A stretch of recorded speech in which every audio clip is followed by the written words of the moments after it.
So welcome back guys. Today I started with biological classification in botany. My name is Priyanshi and we shall study biological classification today itself, right? So we first begin with biological classification's definition that says putting organisms into various groups and subgroups on the basis of similarities and dissimilarities.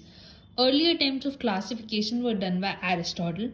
Before Aristotle, classification was based on usage that what kind of animals and plants were put into what use. So, as we move further, we see Aristotle classified organisms as living organisms, which were further segregated into plants and animals.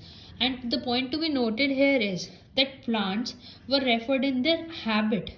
Make a note of this, it was habit and not habitat. That habitat is the thing where you live, while habit is what you show.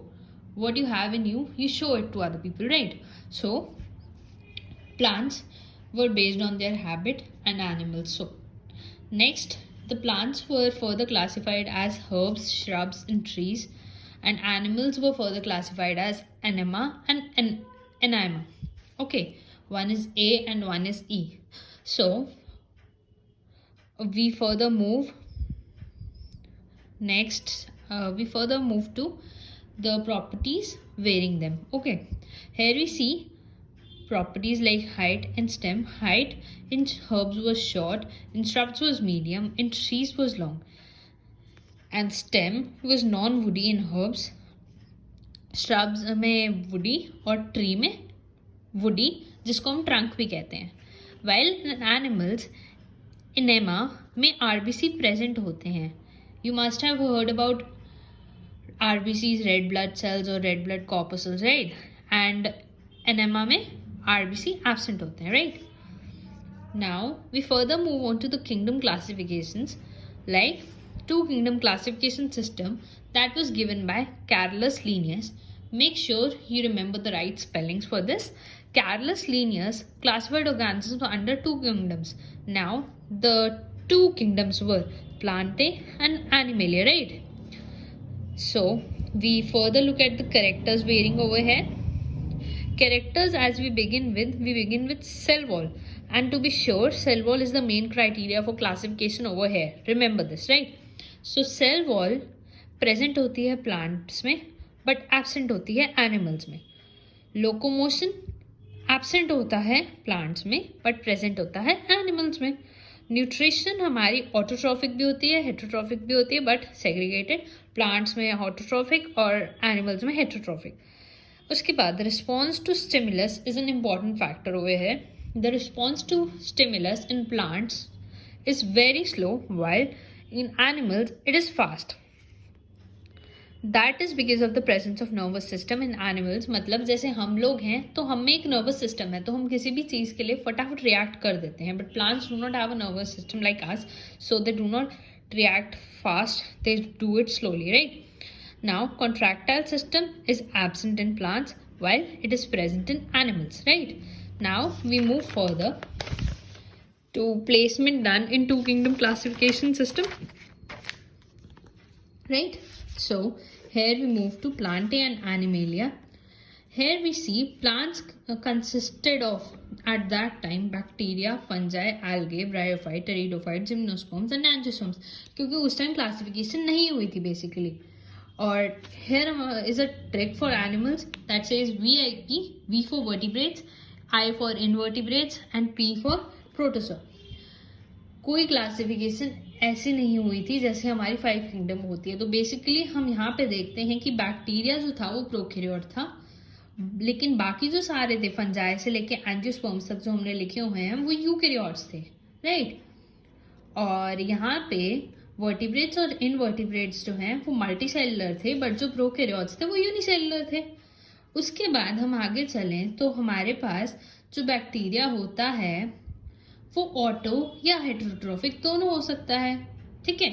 But algal जो fungi है वो हेट्रोट्रोफ है, और जो algae से लेके angiosperms तक की टर्म्स हैं वो ऑटोट्रोफ्स हैं. तो बेसिकली हमारे पास ड्रॉबैक्स अगर प्लेस हुए So we move on to the drawbacks of the two kingdom classification that says both prokaryotes and eukaryotes were placed together. Heterotrophs and autotrophs are kept together. Both multicellular and unicellular organisms are kept together. इसकी वजह से हमें दिक्कत आ रही थी, तो हमने और आगे बढ़े. बट उससे पहले हमारे पास एक डेफिनेशन आई जिसे हम डुअल ऑर्गेनिजम्स कहते हैं, राइट. तो डुअल ऑर्गेनिजम्स वो ऑर्गेनिजम्स होते हैं जो प्लांट्स और एनिमल्स दोनों के पार्ट्स शो कर देते हैं, दोनों के कैरेक्टर शो कर सकते हैं. बेसिकली दोनों के कैरेक्टर्स शो करने को, प्लांट्स एंड एनिमल्स के दोनों के कैरेक्टर्स शो करने को हम डुअल ऑर्गेनिजम्स कहते हैं, राइट. जिसका एग्जाम्पल कि हम सबसे पहले आपको ट्रिक देते हैं. ट्रिक में हम CBSE की बात करते हैं. You are all familiar with this word, you have passed your class 12th, right. तो CBSE, जिसमें से हम C का क्लेमाइडोमोनास याद करेंगे. B is not useful but remember the word B so that you can remember the whole CBSE, right.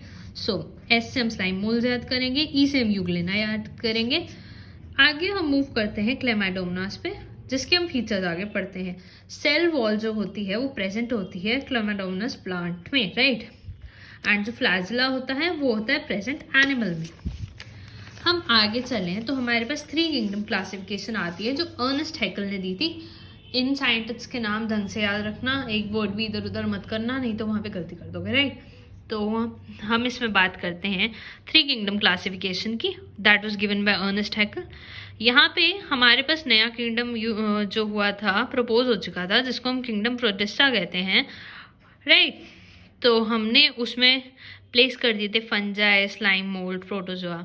बात bacteria की भी हो रही थी जो प्रोकैरियोट था, बट हमारे यूकैरियोट्स के तब तक किंगडम आ चुके थे जिसको हमने किंगडम प्रोटिस्टा के नाम से जाना. That was given by Ernest Haeckel, right. तो फिर भी हमारे पास जैसे बैक्टीरिया बचा और भी चीज़ें बची थी, तो हमारे पास अभी सारे एनिमल्स प्लेस नहीं हुए थे. इसका भी ड्रॉबैक कंक्लूड कर दिया गया. प्रोकैरियोट्स और यूकैरियोट्स अभी भी साथ में थे, राइट. कोई अलग प्लेसमेंट तो हुई नहीं थी, अभी इसके लिए आना बाकी था, अभी हमने साथ में ही रख दिया है इनके लिए, ठीक है. तो ये हमारा ड्रॉबैक है कि अभी भी ये सारे साथ में हैं, राइट. उसके बाद हम आगे चलते हैं 4 किंगडम क्लासिफिकेशन सिस्टम पे, जिसको हमें कोपलैंड ने दिया. Copeland gave us 4 kingdom classification introducing mycota, जो आगे जाके मोनेरा बन गया. ये मोनेरा का नाम चेंज किया गया था डॉर्थी एंड एलन के द्वारा, राइट.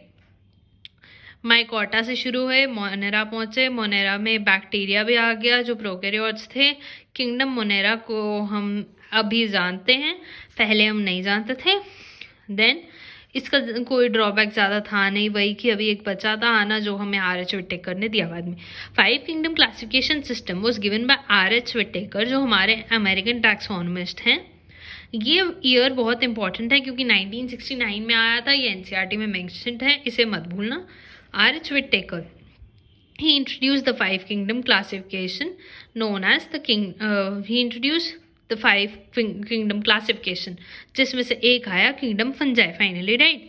तो क्राइटेरिया जो यूज हुआ 5 किंगडम क्लासिफिकेशन के लिए, उसके लिए हमारे पास 5 पॉइंट्स शो हुए. That was cell structure which could be further divided into prokaryotes and eukaryotes, right. Thallus organisation आया. Thallus is basically a group of cells, right. तो वो हमारे पास आया यूनिसेलुलर और मल्टीसेलुलर. मोड ऑफ न्यूट्रिशन हमारे पास autotrophs और heterotrophs आया. Reproduction asexual, sexual आया. Phylogenetic relationship, evolutionary history, basically the primitive और एडवांस ओरिजिन, राइट. तो हम इसके बाद आगे फर्दर मूव करें तो हमारे पास कैरेक्टर्स होते हैं क्लासिफिकेशन एंड कंपैरिजन के लिए 5 किंगडम क्लासिफिकेशन की. आपको ये नोट्स बाद में प्रोवाइड कर दिए जाएंगे 28 के बाद, तब तक आप ये देख सकते हो, राइट. तो हम इसमें आगे फर्दर मूव करें अगर, तो हमारे पास है classification and comparison of 5 kingdoms. We look at the kingdoms marking M Monera, Protista, Fungi, Plantae and Animalia, right. तो फर्स्ट फीचर हमारा सेल वॉल है, मोनेरा में प्रेजेंट होती है. Wait, will move from downwards to upwards, right. Animals में you already know कि animals में you already know cell wall is absent. Plantae में प्रेजेंट होती है, सेल्यूलोज की बनी होती है तो हम सेल्यूलोजिक सेल वॉल कहते हैं. फंगाई में प्रेजेंट होती है, काइटिन की होती है, फंगल सेल्यूलोज होती है. प्रोटिस्टा में मे भी प्रेजेंट हो या एब्सेंट हो, वो उसी पे डिपेंड करता है। मोनेरा में प्रेजेंट होती है, नॉन सेलुलोसिक होती है, पेप्टिडोग्लाइकन की होती है, शुगर होती है, राइट। और इसके बाद हम बात करते हैं सेल टाइप की। ये एनिमेलिया, प्लांटे, फंगाई, प्रोटिस्टा तक यूकैरियोट है, Monera is are prokaryote, right. We have earlier seen this. उसके बाद we move on to the nuclear membrane. Nuclear membrane is present in animals, plants, Fungi, Protista, but absent in Monera. Nucleoid present होता है यहाँ पे। उसके बाद हम बात करते हैं बॉडी ऑर्गेनाइजेशन की। तो जो एनिमल्स होते हैं उनके पास सेलुलर, टिश्यू, ऑर्गन सिस्टम, चारों तरह की बॉडी ऑर्गेनाइजेशन होती है। प्लांट्स में सेलुलर होती है, टिश्यू होती है, ऑर्गन होती है। फंजाई में मल्टी सेलुलर होती है, टिश्यू लेवल होती है। लूज शीट को माइसीलियम कहते हैं फंजाई में। यहाँ पे प्रोटिस्टा और मोनेरा में सेलुलर होती है। मोड ऑफ न्यूट्रिशन की बात करी जाए तो हमारे एनिमल्स में इट इज़ हेटेरोट्रॉफिक और प्लांट्स में इट इज़ ऑटोट्रॉफिक। फंजाई में सैप्रोट्रॉफिक होती है और पैरासिटिक होती है। प्रोटिस्टा में पैरासिटिक, सैप्रोफिटिक, होलोजोइक होती हैं। और मोनेरा में पैरासिटिक और सैप्रोट्रॉफिक होती है, राइट।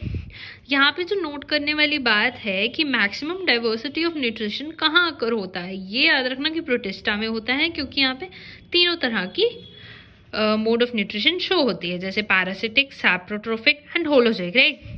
और जो हमारे मेजर डिकम्पोजर्स होते हैं वो बैक्टीरिया एंड फंजाई होते हैं। यूजुअली पीपल कि आप लोग भूल जाते हो कि बैक्टीरिया एग्जिस्ट करता है मेजर डिकम्पोजर्स में, सो इसे याद रखना कि मेजर डिकम्पोजर में हमारा बैक्टीरिया और फंजाई दोनों आते हैं, right. So today I like to end up here, will meet you tomorrow. Thank you for listening to me.